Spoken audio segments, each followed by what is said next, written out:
ഹദീസാണ്.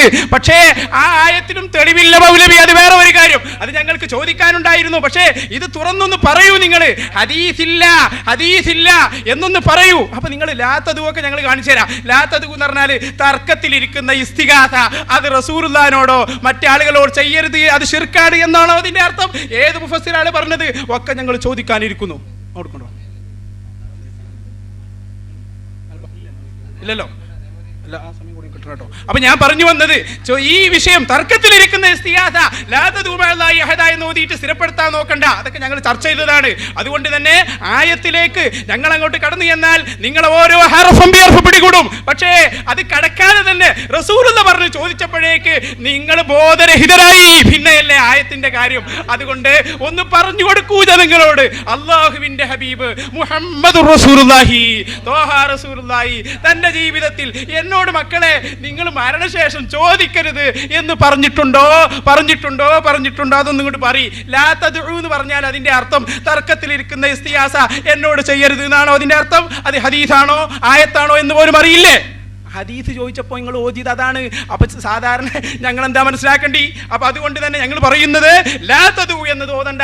അത് ഞങ്ങൾ ശരിക്കും ഓരോ പദം ദുആ എന്ന് പറഞ്ഞാൽ എന്താണ് ഒക്കെ പഠിച്ചിട്ടുണ്ട്. ദുആ പറഞ്ഞാൽ തർക്കത്തിലിരിക്കുന്ന ഇസ്തിയാസ ശിർക്കാണെന്നാ ഒക്കെ ഞങ്ങൾ പറഞ്ഞുതരാം. പക്ഷേ ചോദ്യത്തിൽ നിന്ന് കുതറി മാറാനുള്ള ശ്രമം ഞങ്ങൾ തിരിച്ചറിഞ്ഞിട്ടുണ്ട്.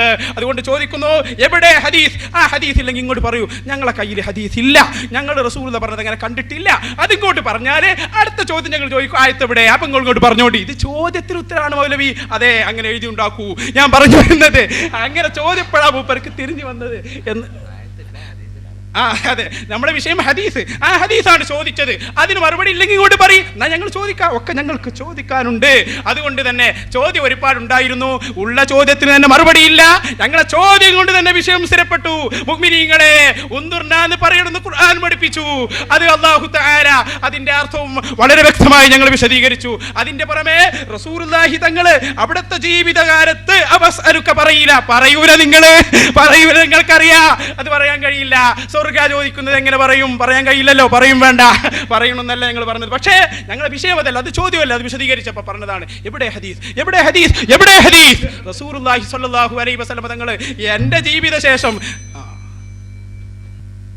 വ്യവസ്ഥ അനുസരിച്ച് 12:40 മുതൽ 1:20 വരെയും ബ്രേക്കാണ്. നിസ്കാരം, ഭക്ഷണം. എല്ലാ രണ്ട് വിഭാഗത്തിൻ്റെയും പ്രവർത്തകർ സജീവ പ്രവർത്തകരും സജീവ ആശയക്കാരുമാണ് ഇവിടെ ഒരുമിച്ച് കൂടിയിരിക്കുന്നത്. അത് പരസ്പര ബഹുമാന്യത്തോടുകൂടി മാന്യതയോടുകൂടിയും ഈ പരിപാടി കൈകാര്യം ചെയ്തെങ്കിലേ നമുക്കിതൊരു നല്ല രീതിയിൽ തുടങ്ങി നല്ല രീതിയിൽ അവസാനിപ്പിക്കാൻ കഴിയുകയുള്ളൂ. അള്ളാഹു അതിനുള്ള തൗഫീക്ക് നൽകുമാറാകട്ടെ. താൽക്കാലികമായി ഭക്ഷണത്തിനും നിസ്കാരത്തിനുമായിട്ട് ഇവിടെ അവസാനിക്കുന്നു.